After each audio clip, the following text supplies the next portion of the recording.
చేసిన వచ్చి ఉంటే అసలు మొదలు పెట్టేవాళ్ళు కదండి. అంటే స్వభావం ఉంటే స్టార్టే చేయరు.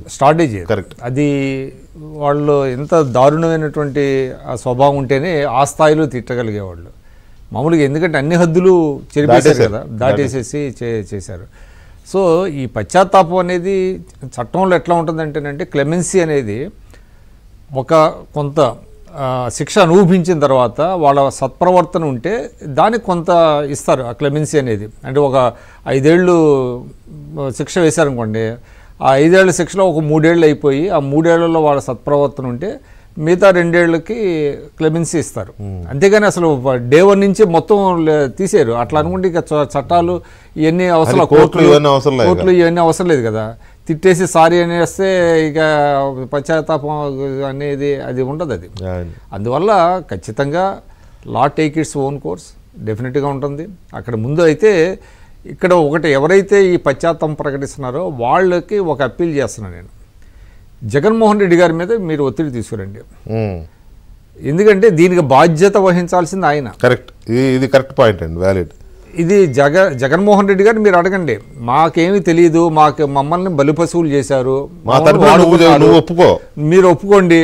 ఎందుకంటే ఇప్పుడు ఓటమికి నాయకుడే కదా బాధ్యత వహిస్తారు.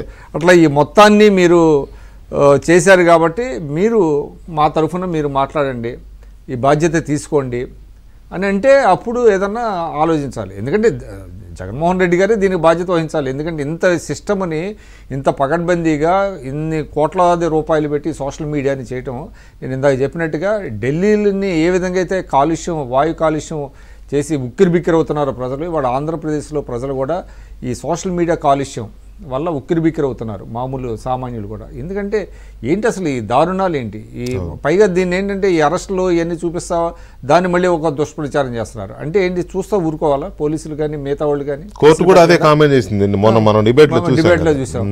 అంటే మీరు మీ పని మీరు చేసేస్తున్నారు, ఏది చేయకుండా ఉండాలి అనేది. కాబట్టి వాళ్ళు ఎవరైతే జగన్మోహన్ రెడ్డి గారు ఆయన సన్నిహితులైనటువంటి వాళ్ళు ఎవరైతే ఉన్నారో వాళ్ళు బాధ్యత వహించాలండి.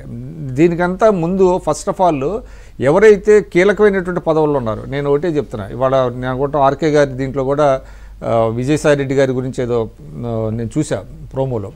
అసలు first of all Vijayasai Reddy గారు ఆయన ఒక చార్టెడ్ అకౌంటెంట్, అంటే బాగా చదువుకున్నవాడు, చార్టెడ్ అకౌంటెంట్.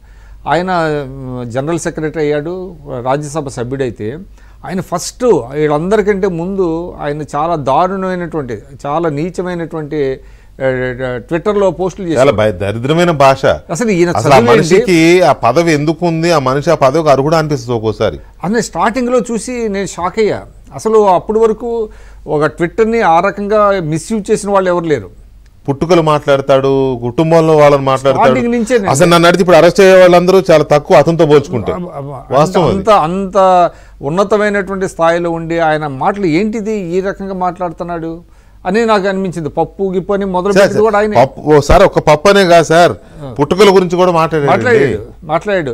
రామోజీరావు గారిని తీసుకొచ్చి రాము అంటే ఏంటి అసలు ఆయన వయసు ఏంటి? రామోజీరావుతోనే తలపడ్డాను, నువ్వు తలపడితే అది చెప్పాలా నువ్వు? అందువల్ల ఎవరైతే హేయమైన నీచమైన దరిద్రమైన భాష వాళ్ళందరూ కూడా వాళ్ళు ఎప్పుడైతే చేశారో మిగతా వాళ్ళందరికీ కూడా వాళ్ళు ఎంబోల్డెన్ అయ్యారు. ఈ చిన్న కింద వాళ్ళు అంటే పెద్ద నాయకులే ఈ స్థాయిలో మాట్లాడుతున్నారంటే మనం కూడా ఏదో చేస్తే గుర్తింపు పొందుతాం పార్టీలో అనుకొని మొదలు పెట్టారు వాళ్ళు.